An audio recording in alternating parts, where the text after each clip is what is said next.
Good evening. I will call to order the Finance Committee meeting on January 30th, 2023 at 7 p.m. We have 5 items on the agenda this evening: a transfer request to fund the FY 2024 WMCT-TV budget, also a capital bond request for various reconstruction of streets throughout the city. I will begin with the first item, order number 23-100-8794, communication from Mayor Vigil with a transfer in the amount of $100,000 from PEG funds to Marlborough Cable Trust to fund the operation of WMCT-TV for FY 2024. Also would like to mention that Council Ossing has read his disclosure of appearance of conflict of interest into the record. So, Mr. Mayor, good evening. And Director.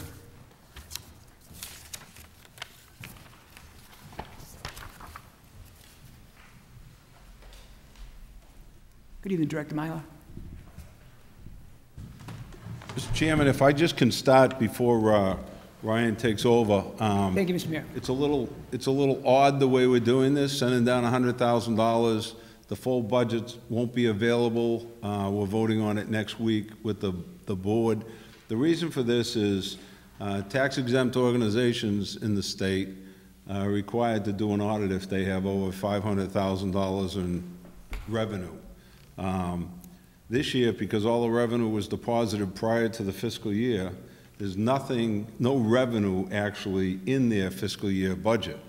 So I wanted to get some transferred in because they're teetering right at $500,000. So rather than go up against it, to keep it under the 500 for one more year, because the costs go up probably $5,000 to $7,000 if we do an audit. So that's why we're doing a quick transfer now, so we can get it down to him by the end of March and get that transfer done. The full budget will be coming in with the balance of the year's fiscal year expenditures. Probably, if not, it won't be the next meeting, it'll be the one after that. So it'll be coming down shortly. We just want to get this one transfer in their fiscal year they're currently in, so we don't go over the $500,000. So that's the rhyme and reason for doing it this way. And this is for the FY 2024. This would go toward 2024, but it's going to be deposited in their account in their 2023 because they're on a cash basis. Yep. So this year they won't go over the 500, and next year they won't go over the 500. Thank you, Mr. I don't know if I explained that well enough.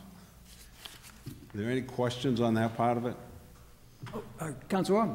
If you could, thank you, Mr. Mayor. If you could explain more about the 500,000 not going over each year. What is that marker, the 500,000? Is that their budget that gets approved by their board, or is that? Whatever's transferred into their account. They're on a cash basis, so whatever is deposited into their accounts, that's considered revenue. So this year, if this transfer goes through, they'll have $100,000 in revenue and approximately $500,000 in expenditures. So they'll actually show a loss, because what we had done in the past is try to eat up all the cash they had. So we weren't transferring the full amount of the budget. Now the cash is pretty much gone, so we're going back to transferring it in from the PEG money. But again, it's to keep less than $500,000 in each one of their fiscal years. There was only one year we went over, and actually the new outside auditors that we do have, we're able to get the state to waive it because it was only a few dollars over, and it was only 1 year. So because they had money coming in after the year started at the beginning of the year and before the year ended at the end of the year. So we're just trying to split it up. We're not doing anything illegal. It's all based on revenue, and we're just making one transfer now and hopefully one transfer later after the fiscal year begins. Even if it's approved now, but the auditor doesn't sign off on it until April 1st, the check will be sent over after April 1st, and everything's good. And if I may, Mr. Chair, either one of you, as we're talking about that 500,000 marker, are we seeing costs going up where the possibilities there in the year that we might see additional needs? Oh yeah, costs are always going up. It's amazing how WMCT-TV is operating at a much greater capacity with less staff than historically they've ever had. So trying to build up staff again, some of the shortages, why there was extra money in the budget in previous years was due to understaffing. Also a PPP loan played into a reason why we didn't need to appropriate as much money in previous years. But if we look back to 2019, 510, 832 was the appropriation for operating costs with an additional 30,000 for capital. So that should be around the average of what it takes to operate the studio. So 540, 550 is truly what your true We're cost might be. anticipating about 530 this year total. And I always bring this up, it's on the following page of the transfers, all the funds received from Comcast and Verizon. It seems like it's stabilized a little bit, but you know, I just heard on WBZ News last week that they did a survey on all the people, as they say, cutting the cord, removing themselves from cable TV. Within your industry, do you hear any news about what the future looks like with the income that we get from those cable stations? It does look like it has stabilized a bit. There was some legislature that got postponed again that would have put a tax on streaming services, which is still not happening again, but other states have implemented this tax, which would put a tax on any over-the-top services so that you can't tax the internet, but you can possibly tax these services such as Netflix, Hulu, Amazon Prime, Disney Plus.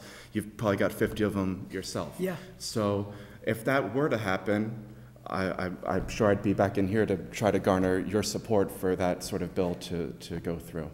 And on that note, I think that's a great idea, and I think I don't know what the legislation looks like, but it'd be nice if I could get your station now, because I cut the cord a couple months ago. Verizon was getting a little too expensive. And I like watching hockey and I like watching basketball, so I went to a streamer that offers both. But I can't get you, I can go online to get your programs, but it'd be nice if they required the streamers to carry the local program. I think the local program is so important. It's a double-edged sword right there, because the people that would want to watch us online aren't necessarily paying for our funding to exist. That only comes from cable subscribers. Yeah. So other stations have implemented paywalls. Would you be willing to pay for an app? And how much would you be willing to pay for WMCT-TV? The logistics involved with building all of that infrastructure far outweighs it's not going to break even at any point. It's going to be a huge additional cost to try to put another platform to make it more accessible. Although once they start hearing about all your great programming, they may be willing. They're already hearing. The buzz is out there. That's great. That's great. Thank you for your answers, and thank you for your updates. Thank you, Mr. Chair. Good points, Councilor. And I believe the legislators are working on some legislation in regards to streaming and going forward. I don't know how far it is, but I thought I read something like that. Councilor Perlman. Thank you, Mr. Chair, and thank you so much, Ryan. I wanted to just take an opportunity to really commend the work of you and your staff. I know there's so many programming, even the way you're posting on social media, all the different events, the community-run shows. I just think it's really impressive to see how much has been skyrocketing, especially in such a short amount of time. So I really want to appreciate all of you. And I don't know if you want to have an opportunity to share a little bit more about some of the current work. I've seen all the different shows happening, but anything else you'd like to add? Sure. When I spoke to City Council around this time last year, the studio itself, which has very high rent, which is often brought up year after year, was not being utilized hardly at all, other than occasional news segments. Right now, we currently have 13 regularly filming shows. 7 of them are by Marlborough community members or organizations that are producing their own in-studio talk shows. And we have 3 more that are in the works to be launched. So that is just a huge boost right there. November 17th, with Samantha, we hosted our first ever nonprofit Neighbors Night, where 14 of the area's nonprofits came in in sort of a telethon without asking for money. It was a chance for all of these organizations to get some airtime to show what they do for this wonderful community. And I even have Superintendent Mary Murphy filming a Superintendent's Corner show, which she does monthly now too, which is shedding a lot of light on some of the behind-the-scenes things that happen at the school, and she's been very devoted to doing the show. She's already filmed either 5 or 6 episodes to date, which is a huge undertaking to carve that time out of her schedule. So we're plowing ahead.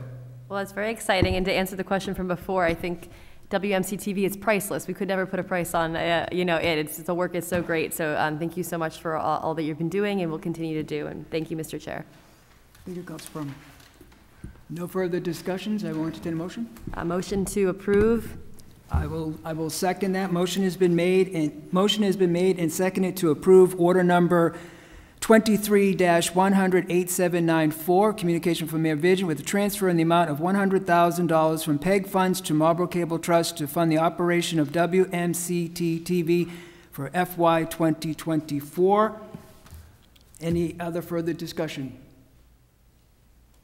Seeing none, I'll call the roll. It carries 5-0. Thank you, Director. Thank you.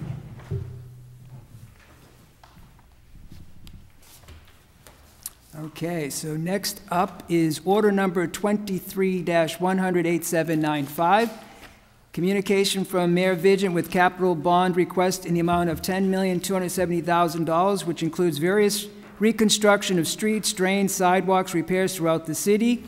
And I'll begin by reading the letter submitted by the mayor. Honorable President Ossing and councilors, enclosed for your approval is a total of $10,270,000 capital bond request for fiscal year 2023. I anticipate a very busy and competitive construction season and thought it prudent to break up our annual capital request into 2 packages so we can get a head start on lining up contractors and ordering materials. This bond package is dedicated to the city's infrastructure, and I will plan on sending a separate request for projects and equipment in the coming weeks. Please note, if additional ARPA funds become available from the state, I will use the funding to rescind or reduce the bonds based on spending criteria. The enclosed list includes various reconstruction streets, drain, and sidewalk repairs based on the condition of roads and utility underground. The list has been scrutinized, prioritized to ensure that we are addressing the city's greatest needs. Thank you in advance for your cooperation. Sincerely, Arthur G. Vigent, Mayor. And what I will do is I will have either the mayor or Director Dival, if the finance or any councils have any questions in regards to some of the bonds that we'll be voting on. First, we'll go on this first order, and then from there we'll go to each individual bond.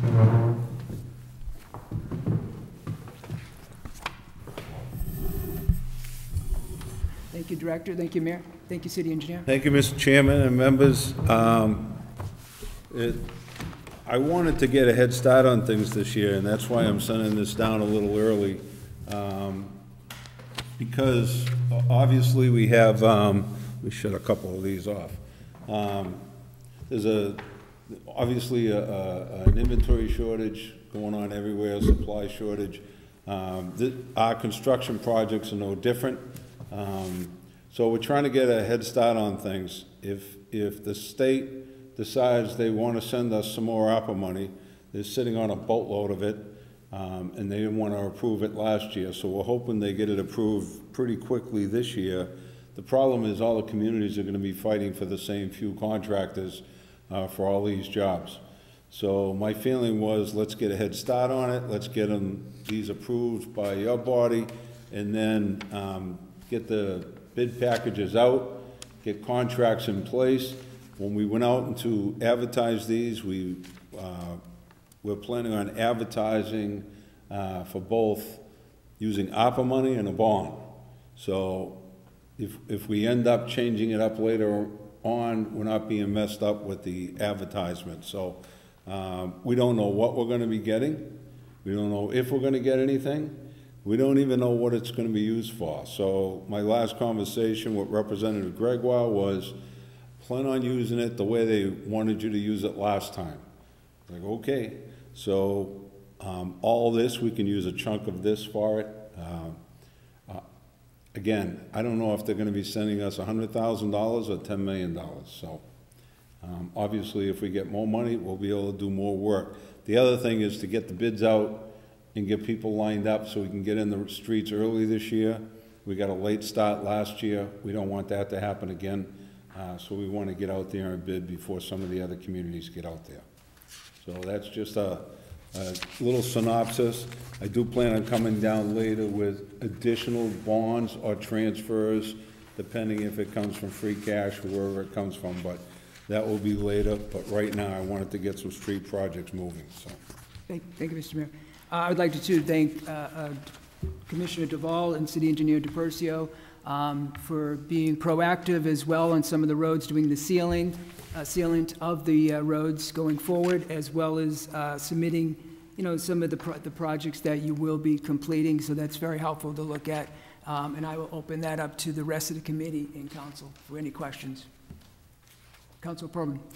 Thank you, Mr. Chair, and I really appreciate the overview and the foresight to think ahead around how we'll be able to get ahead on the bids. I just had questions around the streets. I know in the past when we've talked about streets, I know sometimes there's a lot of work that needs to be done. Sometimes it's maintenance. And so I was just curious, I know it says reconstruction project, and if you could just maybe give a little bit more insight if they're all being treated the same, they're in a similar state. I know some of these I see around the library, which makes sense, but if you could give some context about that, that would be very helpful. Well, I think if you go through the list, if you drive down any of these roads, they all need to be done. So there's no mere pet projects here. The only one, the Main Street one, Mr. DePercio and others, when we applied for that MassWorks grant, we weren't sure we were going to get it, but I said if we apply and we get it, we'll do the construction. It's not a complete reconstruction of the sidewalks and the street and everything like went on last time. This is a lot more focused. It is going to have an overlay at the end. The next 2 years down on Main Street are going to be a challenge. There's no question about it. Gleason, Russell, Crescent, Liberty, Spring Street. Spring Street is very expensive because a lot of infrastructure needs to go on there. It's been one we've been pushing off for a number of years because it was going to eat up such a large chunk of the budget. Hayes Memorial, we've basically put all the infrastructure in at this point. It's just a long road. And then we have the library project in Francis Street. So again, if you drive down any of these, some of them had been requested by different councilors. And hopefully we can do more, but I want to get out and try to get projects started as soon as the weather allows. I appreciate that, and I'm glad that these are going to be moving forward. And I know in the past, sometimes there's been notice to residents, obviously be aware that their street is going to be repaved so that they can maybe go a different route, especially with thinking about Main Street. Is that something, I know Commissioner Duvall, like how much notice is given to residents, considering, I don't know if all of these will be happening multiple at a time or just, a couple as they go, moving through the bid process? Yeah, part of our standard process is to notify all of the residents. They all get a letter, and we let them know what the process is and approximately how long it'll take. All of these projects, or all of these streets, I should say, are not going to happen all at the same time. Obviously, $10 million is a lot of work to do. So it'll go on throughout the entire construction season, and depending on who we get for contractors and the type of work and how we can bundle, say, some water work together, some sewer work together, will kind of dictate how we move around the city with these projects. Well, that's great to hear. I know sometimes there's, unforeseen water issues where we have to go in and dig up a street. So anytime that we can, coordinate things, that's definitely preferred. And I know things happen all the time and we can't control it. So I appreciate that you all are thinking through that. Thank you, Mr. Chair. Thank you, Councilor Perlman. Reiterate too, on the Spring Street, I know I spoke to Commissioner Duvall. That is a very challenging street, so that's looking forward to that.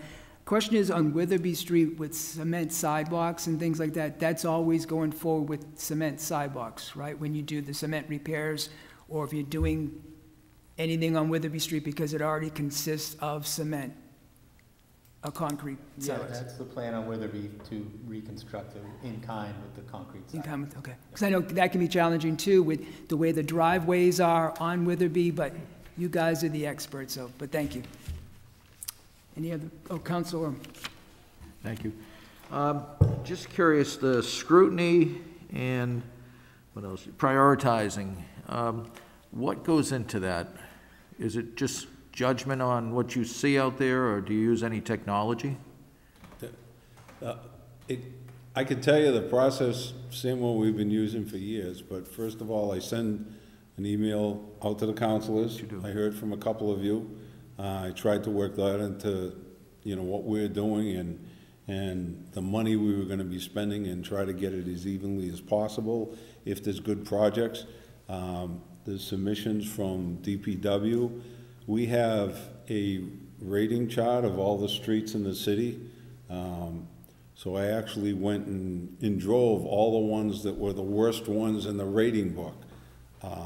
And some of them weren't even close to being as bad as some of these, which, I'm sure other things go into it other than me just driving down the road. But some of it's just kind of common sense and looking at it. So there's a few different things that go into it. A lot of it is what needs to be done. Like I said, Spring Street, it's been on the list several times, and it's been kicked off the list because of the cost involved. Some of these are overlays, so we can sneak them in and get it done quickly. There's also a few different methods that are used in the different projects.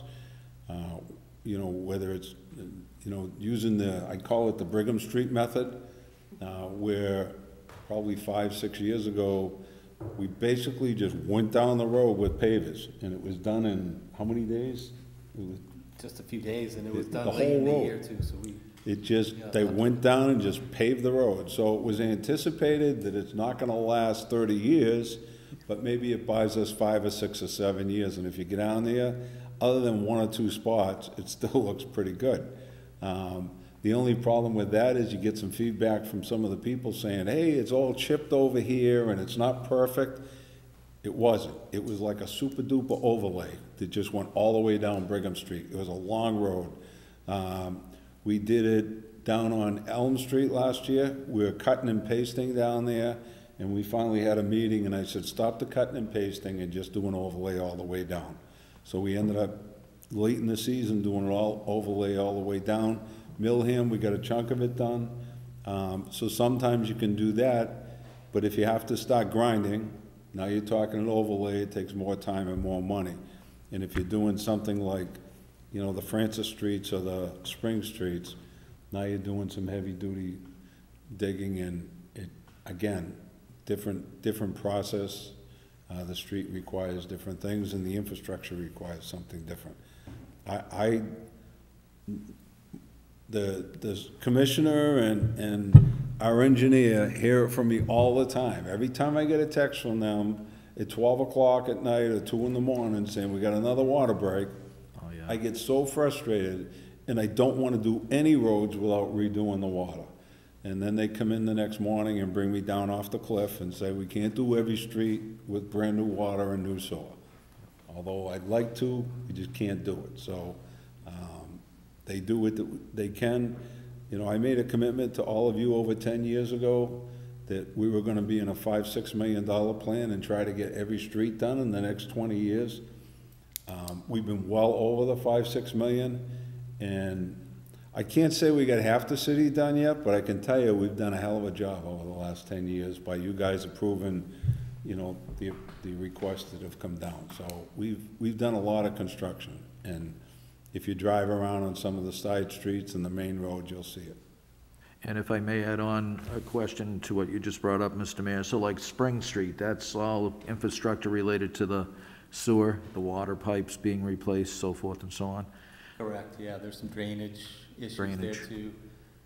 There's a sidewalk gap that we'd like to fill if we can with some new sidewalk. So that's kind of got the whole bag of repairs that's needed. Excellent. The reason I brought up technology, I was walking through the Mass Municipal Trade Show, the mayor was there, our commissioner was there, and someone caught up to me at one of the booths that said they use technology now in determining street repairs through GPS, and other database collections.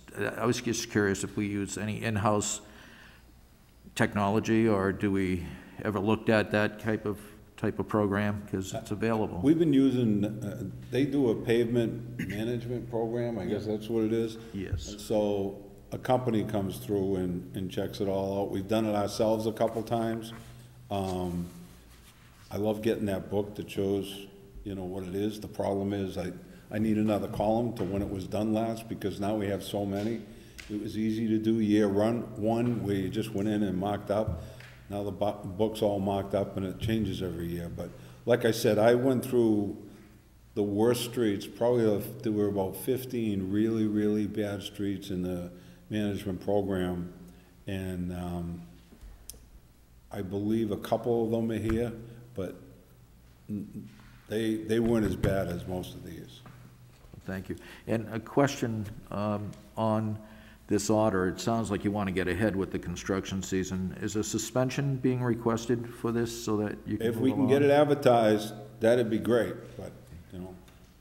Well, And- I and- suggest and that. it was advertised on our last city council meeting. We did advertise. So, Mr. Chair, I may be requesting a suspension. I don't know if it will work, but it sounds like we get ahead of the curve if, that's if everyone's satisfied with this process. Absolutely, Council. Thank you, Mr. Chair.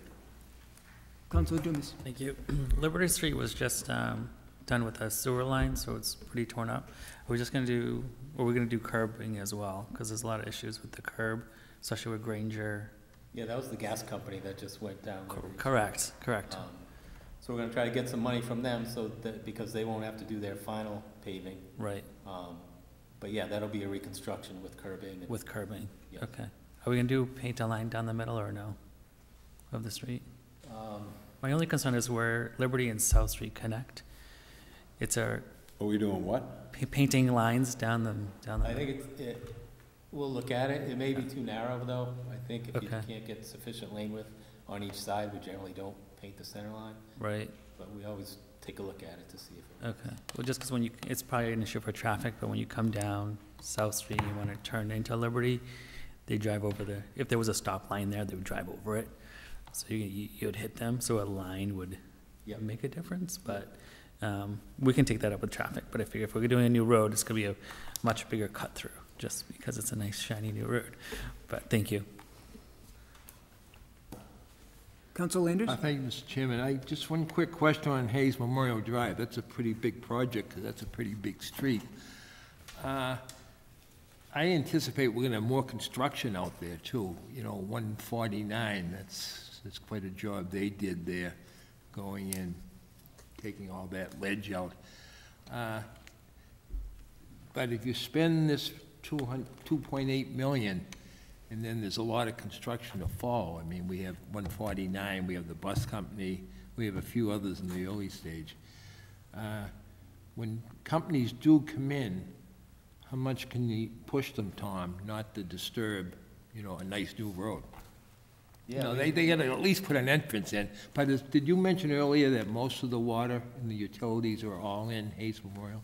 They are, yeah. They We would put replaced it- the water main and we left service stubs for all the vacant lots where there's. Oh, that's great, Yeah. that's great. Because that will be quite an improvement there. I think it might make it more attractive to people that want to throw something up. A couple of nice buildings have gone up there. And again, Council, this is one of those that's been kicked down the road a couple of years, because it's like, well, we're gonna be building a new building. Well, let's wait till that building's done. Yeah, you can't And do then that. it's gonna be building a new building, and finally I just said, if you've been down there, I'm sure you have, you put as many miles in the city as I do. Once a week. Yeah, so, it's really bad, and we can't wait till every building down there is Yeah, up. And I I know can see Mr. that. Percio brought up the same point. All the stubs are in, so that takes some of the burden off, so. It's good. Now, these look good. I can go through this list and see a reason almost for every street. You know, I think it's great that you're concentrating somewhat around the new library. Yeah. Because you got a beautiful building there, you got a nice neighborhood, and you want these streets to look good. It's all right. That's all I have, Mr. Thank you, Chairman. Councilor Landers. Councilor Navin. Thank you, Mr. Chair.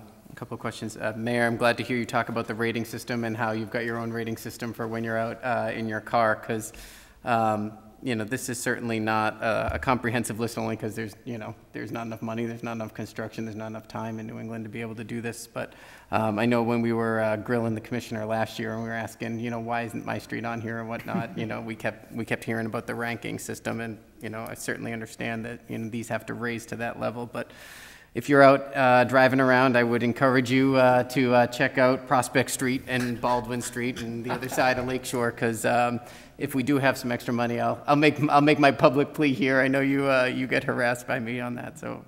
And if I can, Lakeshore's another one of those that that's a long street, Yep. and it needs everything. Yep. And so do the streets behind it. Yeah, no, that's going to be a real hefty one, and a lot of the side streets there, they're pretty bad. So that one, that's going to be like a Sudbury Street project, I think, where it's going to be broken up into 4 or 5, 6 years, because there's a lot of work that needs to be done down there. Well, I appreciate that. I was curious, Commissioner and Engineer DePercio, can you talk a little bit about the water main, for the 20-inch water main for the future transmission line? Yeah, so that's, we have a model of the distribution system, and they can plug into the computer. We use that to evaluate if there's new development in a certain part of the city.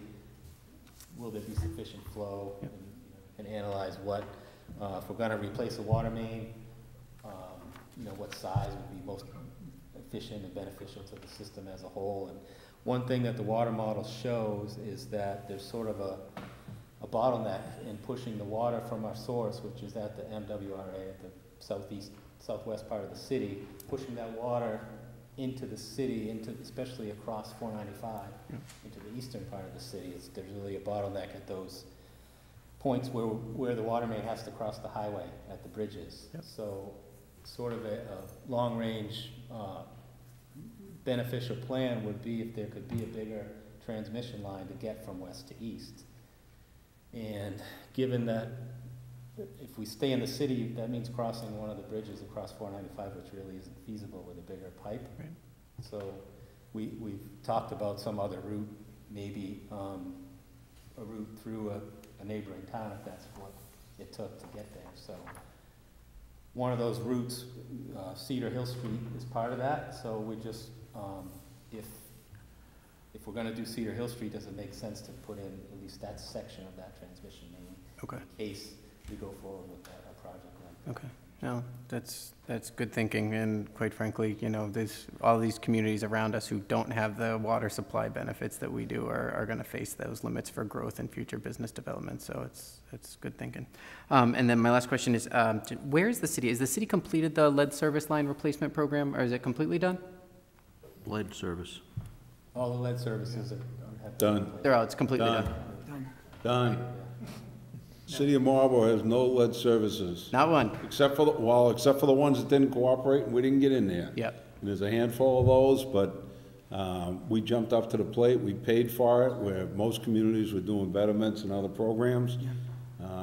Through the MWRA, we got the interest-free loans, and it worked out great. And through 5 years, we got it completed. So. That's a lot of work, and hats off to you. Are we keeping track of those who didn't take advantage of it, and perhaps when those properties turn over, working with homeowners to kind of eliminate those in the future if it's only a handful?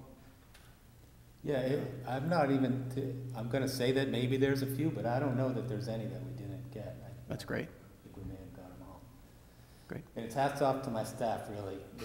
That was a huge project. There was over 1,000 of those services, and it was a lot of work for my staff, and they did a great job. Yeah. Well done. Well done. Thank you, Mr. Chair. Thank you, Councilor Navy. Councilor Roby, did you have a question? Thank you, Mr. Chair. Thank you.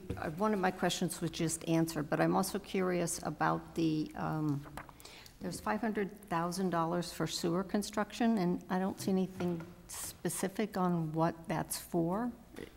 The list has It was streets. an estimate based on putting this together, and maybe you can... So nothing in particular, or you do have It was, so there's sewer and water work associated with some of these reconstruction projects. Okay, so that's- it's all blended in. And then the Main Street is new lighting, so is it the light bulbs or the whole new street light? Yes, well, so Main Street, we did a preliminary estimate of the whole scope when we applied for the grant, and the estimate was roughly 4.3 million, I think. We received 3 million for the grant. Since that initial application, we've modified the scope a little bit, and including the lighting. So we're analyzing the lighting now, if it is going to mean entirely replacing all the fixtures, or if there's a way to replace just the lighting part of the fixtures. We know the wiring needs to be replaced, so it isn't 2 million for lighting. It's kind of like the whole scope, including adding the lighting in. Okay, all right, 'cause I know I personally like the way Main Street looks with those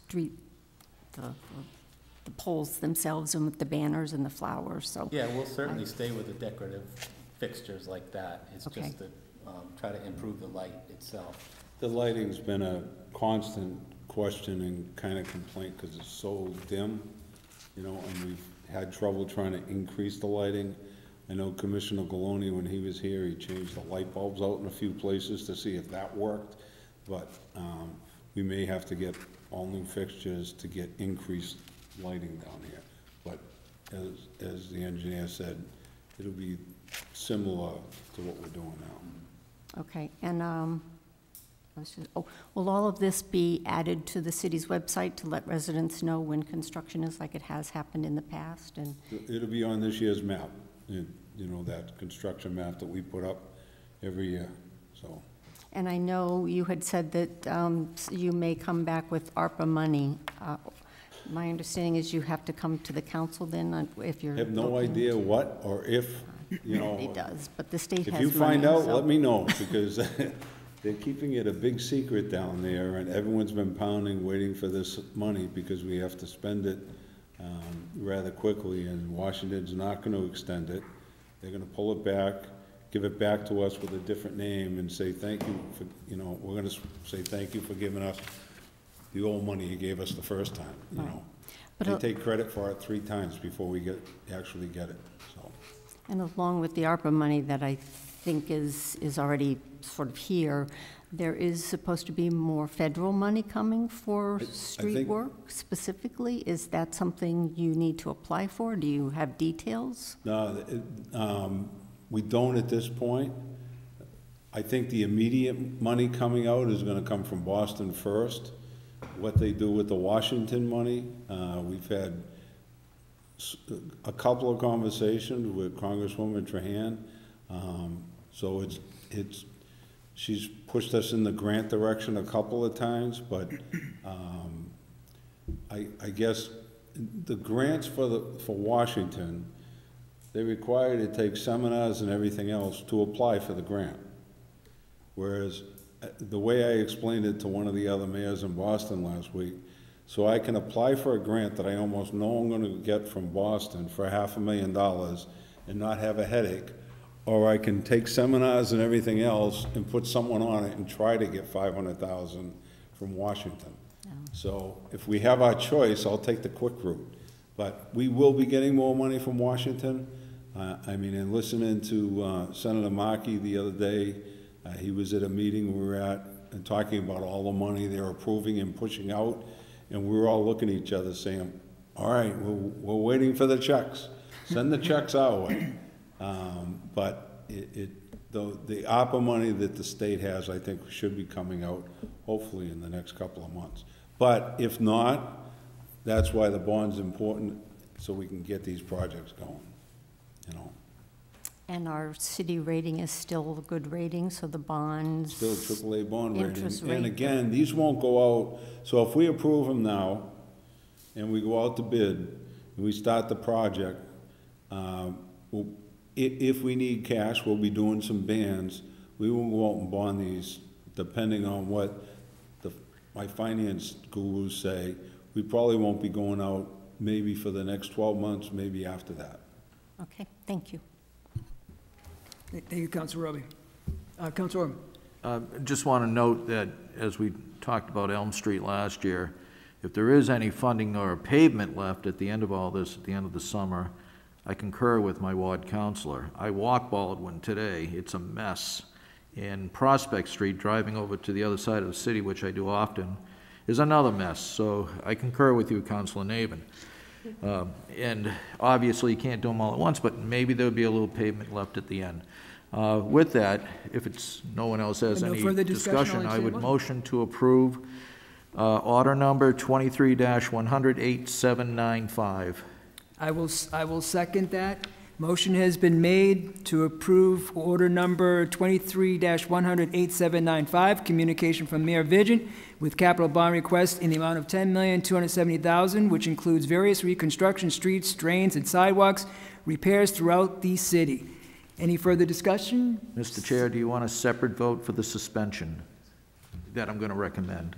I will, because it's been advertised, so I don't know the advertising thing, but we can go ask for a suspension, absolutely. And we Okay. can work, we'll put the suspension in this, Okay. with the suspension. Thank you, Mr. Chair.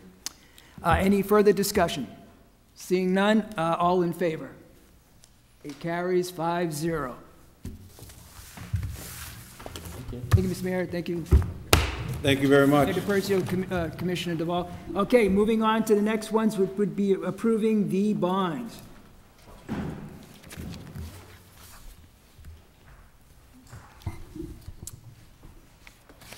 Okay, so moving on, order number 23-100-8795A, the sum of $500,000 be and hereby appropriated for sewer construction and/or reconstruction. I will entertain a motion. Motion to approve. I will second that. Motion has been made and seconded to approve order number 23-100-8795A, the sum of $500,000 be and hereby appropriated for sewer construction and construction and/or reconstruction. Any further discussion? All in favor? Carries 5-0.